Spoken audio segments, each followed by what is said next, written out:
সাক্ষ্যদীপ চারুকে বলে বাবা মাকে খুব মিস করছেন। পাশ থেকে সাক্ষ্যদীপের মা বলে আমাকে কি কেউ মিস করছে? এই অতিরিক্ত ভাব ভালোবাসায় আমাকে যেন না ভুলে যাওয়া হয়, আমি কিন্তু আছি। সাক্ষ্যদীপ বলে তোমাকে কি করে ভুলতে পারি মা, তুমি তো জল জল করে আছো। সাক্ষ্যদীপের মা বলে হ্যাঁ আমি জানি মানুষটা একটু রঙিন, কিন্তু এই যে আমার ছেলেকে চারু বিয়ে করছে এবং আমাকে একেবারে পাত্তা দিচ্ছে না, এতে আমার লাভটা কি হচ্ছে? তুমি হাসছো চারু, এত বড় একটা সিরিয়াস কথা বললাম। সাক্ষ্যদীপ বলে আসলে হয়েছে কি মা, চারু তোমাকে খুব ভালো করে বুঝে গেছে। সাক্ষ্যদীপের মা বলে আমি চারুর জন্য কিছু গয়না আর কাপড় নিয়ে এসেছি, এগুলো তুমি পরবে। এই বলে সাক্ষ্যদীপকে সেখান থেকে তাড়িয়ে দিল, কারণ চারুর সাথে চার পার্সোনাল কিছু কথা ছিল।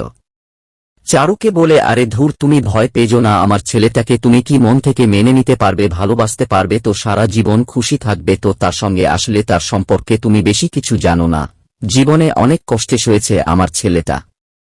চার বলে আমাদের সারাটা জীবন পড়ে রয়েছে, উপরওয়ালা আমাদের নতুন করে বাঁচার সুযোগ দিয়েছে, আমরা আমাদের ভবিষ্যৎটা নতুন করে গড়ার চেষ্টা করব। সাক্ষ্যদীপের মা চারুকে বলে মন থেকে বলো তো, কোনো কিন্তু নেই তো তোমার মনে? চারু বলে না, আমার মনে কোনো কিন্তু নেই। শেষ অবধি আমার ছেলের সঙ্গে থেকো তুমি। তুমি ভালোবাসতে জানো, ভালোবাসবে তো আমার ছেলেটাকে, 7 জন্মের ভালোবাসা, সূর্য আর দীপার যেমন ভালোবাসা।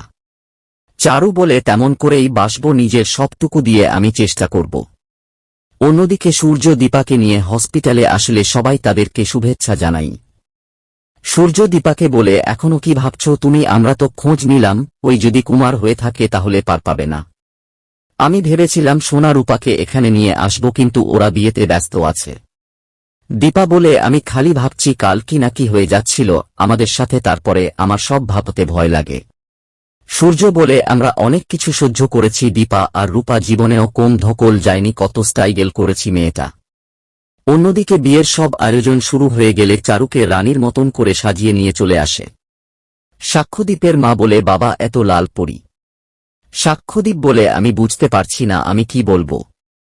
জয় বলে কিছু বুঝতে হবে না, সাক্ষ্য স্যার এনগেজমেন্ট আংটিটা নিয়ে চারুকে পুড়িয়ে দিন। এরপর দীপা আর সূর্য এনগেজমেন্ট রিংটা নিয়ে চলে আসে। এরপর সাক্ষ্য আরও চারু একে অপরকে এনগেজমেন্ট রিংকি পরিয়ে দেয়। তো বন্ধুরা, এই ছিল অনুরাগের ছোঁয়ার আজকের পর্ব। পরবর্তী আপডেট পেতে চ্যানেলটি সাবস্ক্রাইব করে পাশে থাকুন।